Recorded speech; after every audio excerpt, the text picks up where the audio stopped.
Magkano po ang 1 kilong bigas ngayon?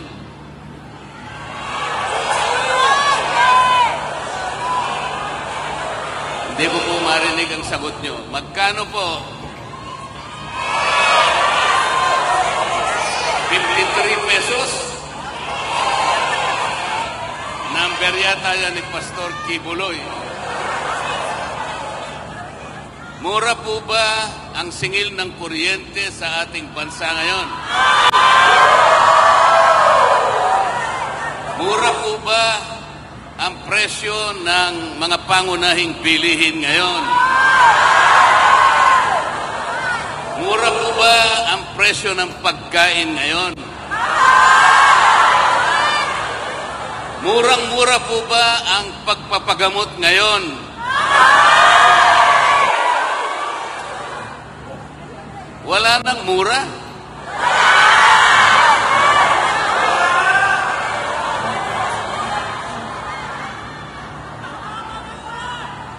Mapapamura ka talaga?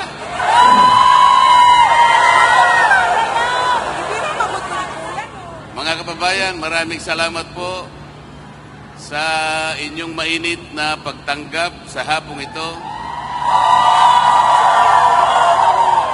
Galing pa po kami sa Davao City at hindi pa po ako nakakauwi dahil napagsabihan kami na naghihintay po ang ating mga kababayan dito sa Calamba. Hindi naman po pwede na hindi namin kayo tagpuin ngayon. Baka mamaya magtampo kayo sa amin.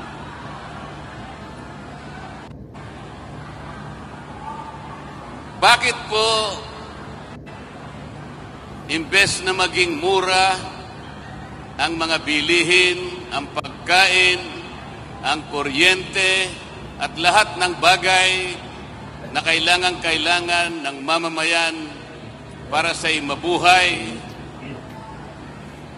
ay wala nang tigil ang pagtaas? Bakit po kaya? Dahil po sa malalang katiwalian at korupsyon sa ating bansa. Lubog na po ang bansa sa korupsyon. Meron nga pong nagpadala sa akin ng isang litrato sa Viber. Meron pong isang flood control project. Hindi pa po dumarating ang baha. Wala pa pong tubig. Nagiba na po yung project. Kaya nakalagay po dun sa kanyang minota, flood control project, sabi niya. 80% lupa, plus 15% simento, plus 5% bakal equals pera. Napakahirap po talaga. Ngayon po, darating na naman po ang mga kandidato, kumakandidato bilang senador sa kabilang kampo. Lalapit silang lahat sa inyo.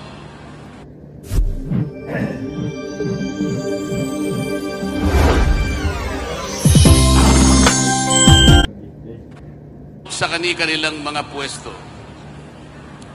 Hindi ba ninyo itatanong sa kanila, bakit po kayo lumalapit na naman sa amin? Samantalang yung tungkulin po na ipinangako ninyo sa amin maraming panahon nang nakararaan, ay wala namang natupad.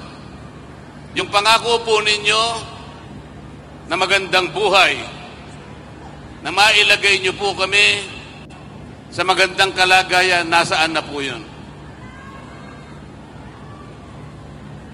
Lalapit sila sa inyo, meron daladalang konting ayuda.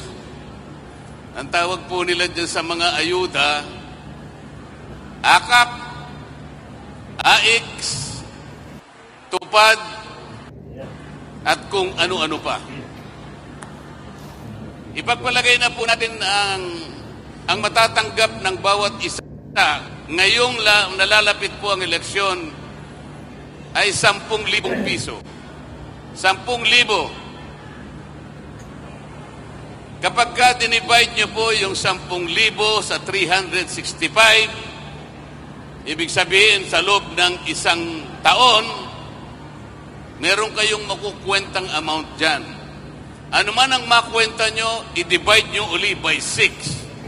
Sapagkat ang termino ng isang senador ay 6 na taon.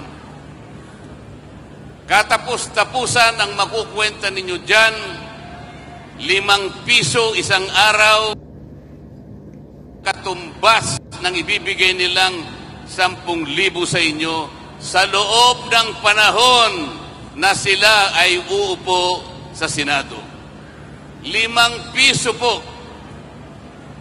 5 piso katapat ng 2 hopya. O kaya 2 hindi. Yan po ba ang inaasahan ng bawat isang mamamayang Pilipino? Yan po ba ang ipinapangako nilang pagsisilbi? Lalapit sila sa inyo, iaabot ang konting pera, mapaligaya ko. Mapaligaya siguro kayo, baka wala pang isang araw eh. Baka lahating araw lang, wala na yung binigay nila. Ang katapat po nun sa loob ng 6 na taon, 5 piso isang araw. Sa harap ng napakamahal na bilihin na sa araw-araw ay nagiging hamon sa bawat isang Pilipino. Maawa po kayo sa ating bansa. Maawa kayo sa inyong pamilya. Huwag kayong papayag na insultuhin kayo. Ang Pilipino ay merong dangal. Ang Pilipino, hindi niya ipagpapalit ang kanyang dangal. Ayaw ng Pilipino ang ayuda. Alam po ninyo ang ayuda? Kailangan lamang po natin yan sa panahon ng krisis. Nasunugan, tulungan mo. Nabagyo, nabaha, tulungan mo. Yan yung ugaling Pilipino. Pero kaya siya pupunta, dala-dala yung ayuda sa'yo. Para sa ganon, ay malinlang kanya. Para sa ganon, sa kinang ng perang dala-dala niya, baka sakaling ikaw ay mailigaw niya. Binabayaran niya ang boto mo. Huwag po ninyong ipagbibili ang kinabukasan ng inyong pamilya. Ang Pilipino po, kahit mahirap ang kanyang buhay, ang gusto niya, ang gusto ng Pilipino, bigyan mo siya ng pagkakataong makapagtrabaho. Yun ang gusto ng Pilipino. Ang Pilipino ay merong karangalan. Ganun po ang dapat ninyong gawin. Meron kayong pagpipilian. 2 teams lamang ito. Yung team namin po, Team Suka. Tinawag po kaming nagbebenta at bumibili ng suka. Huwag po kayong magagalit doon. Pabayaan nyo na po yun. Okay lamang po yan. Kasi po kung sa dalaga, kagaya po ng napakaraming dalaga nakikita ko ngayon, ang gaganda pa. Kapag ang dalaga may asim, komplimento po yun. Ang Team Suka ay may asim. Yung kabila,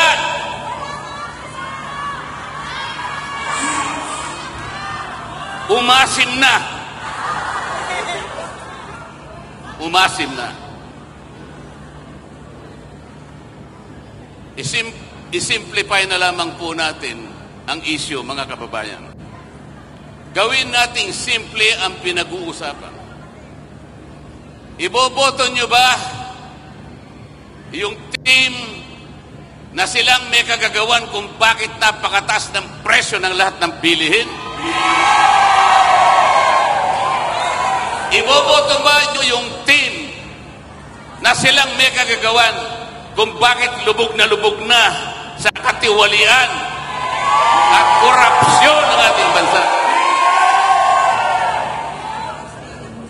Pati pera po ng PhilHealth, kinulimbat na. Pati pera ng PTIC, kinulimbat na. Pati pera ng dalawang bangko na ang kanilang gawain ay palaguin ang ekonomiya ng bansang ito, kinulimbat din. At inilagay nila ang mga perang yan sa mga proyekto na silang ang kikita. Yan po ba ang team na iboboto ninyo? Yung team na yan din ang may kagagawan kung bakit na-impeach ang Vice President.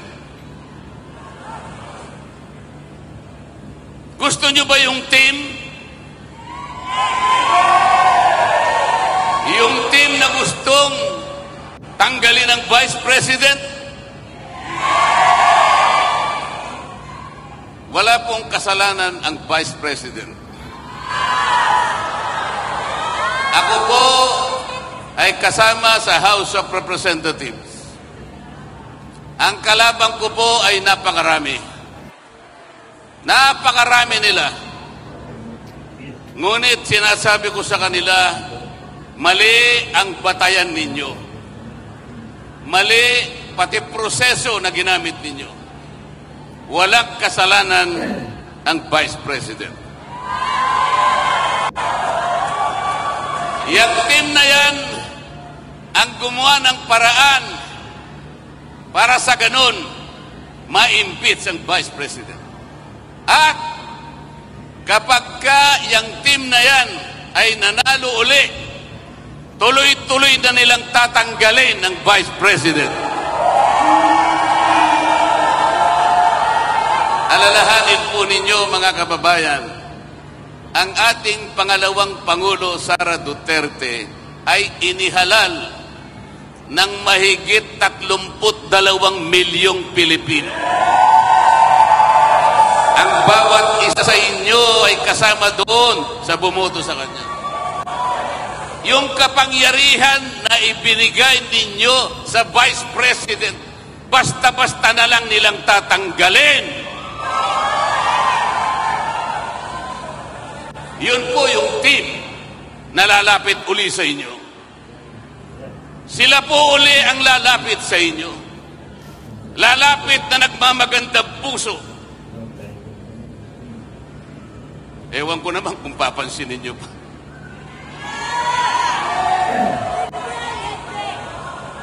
Yung Team Suka, sila lamang ang nakakaalam kung paano i-address ang lahat ng hamon na kinakaharap ng ating bansa. Ang Team Suka na nandito sa inyong harapan ngayon, sila lamang ang magtatanggol sa kapalaran ng Vice President. Wala nang iba.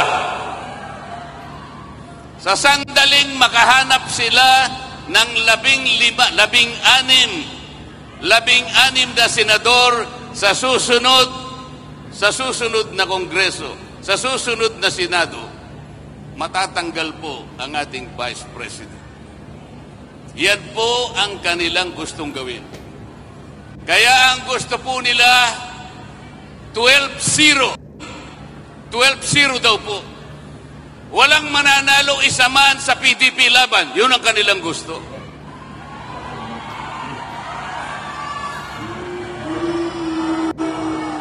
Sapagkat gusto nilang siguruhin na matatanggal ang Vice President. Papayag po ba kayo na mangyari ito?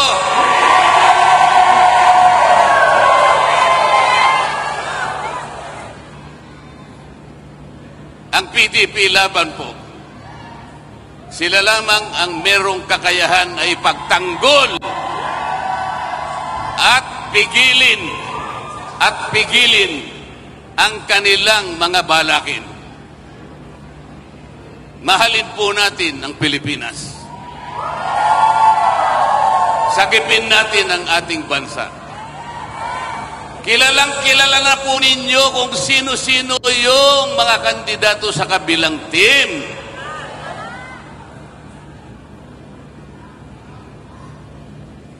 Kilala na po ninyo, hindi ba? Pabalik-balik na lang. Pabalik-balik. Yung karamihan sa kanila, nakabalik na ng ilang beses. 2, 3, hanggang 4 na beses na nakabalik sa Senado. Ano ang kanilang mukha na iharap sa inyo? Anong mukha ang iharap sa inyo? Kailangan po ninyo silang tanungin. Paglapit po, ang totoo niyan, hindi po sila lumalapit ng personal. Ang ginagamit nila, television, ang ginagamit nila, radyo, mga tarpulin, kung anong-ano, sapagkat nahihiya sila na lumapit sa inyo.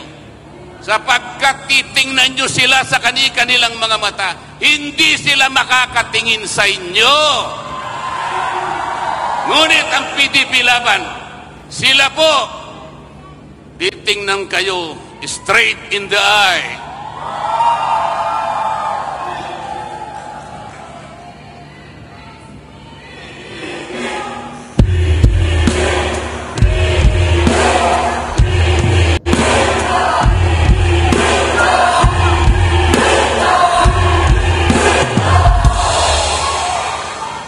Nung ako po ay naimbita sa isang organisasyon ng mga scientist,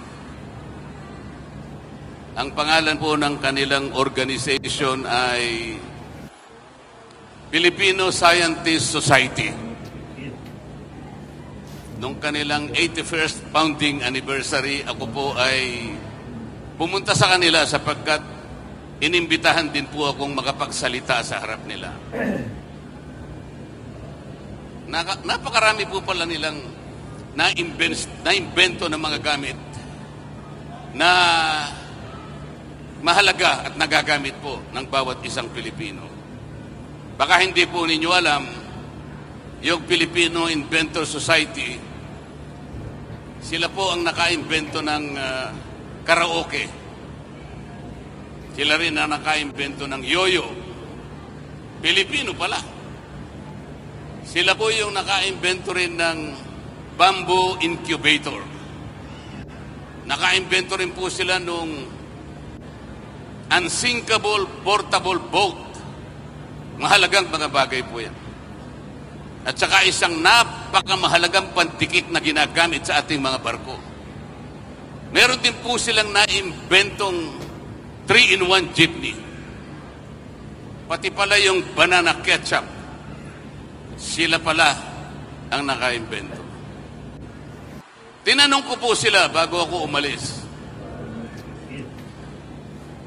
Napakarami po pala ninyong nagawang invention para sa ating mga mamayang Pilipino. Bakit nakalimutan po ninyo ang isa sa pinakamahalaga, lalong-lalo na po sa panahon ng eleksyon? Kasi po kako, sa dami po ng mga kumakandidato, nahihirapan po yung ating mga mamamayan na pumili. Yung iba po kasi naililigaw sapagkat may daladalang kung ano-ano. Yung katangian po, mahirap pong sukatin. Kung ano lang karanasan, kung ano ang eksperyensya, nahihirapan po ang ating mga botante. Pero kung naka-invento po kayo ng isang aparato na ilalagay po natin sa harapan ng COMELEC doon sa Intramuros, simpleng-simple lang po ang gagawin nun. Lahat po ng kumakandidatong mga senador, padaanin po natin sa aparato. Parang yung mga scanner na kapag kayo po ay maglalakbay sa ibang bansa, dumadaan po kayo sa isang scanner. yung luggage po ninyo, pararaanin nyo po sa isang makina at tutunog-tunog yan kung meron pong ayaw na dalhin. Pati po kayo may lagusan po na talagang malinis na malinis ang katawan ninyo na kayo'y makalalagpas diyan sa mekanismo na yan. Ang sabi ko, kung kayo po'y nakaimbento ng aparatong katulad nun, lahat po ng kandidatong senador, dadaan po dyan. Kapag ka tumunog at nagkulay pula, disqualified. Hindi pwede. Hindi ka pwedeng magsilbi. Wala kang gagawing mabuti sa mamamayang Pilipino. O di napakadali po. Alam po ninyo, pag lahat po ng senador ay pinadaan doon, hindi ko po alam kung merong papasa doon sa kabilang team.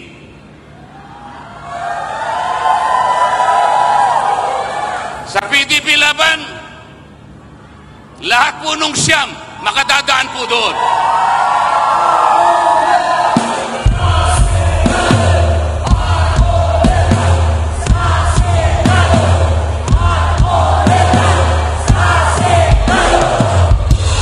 Nakikiusap po ako na dalhin po ninyo yung buong slate ng PDP laban.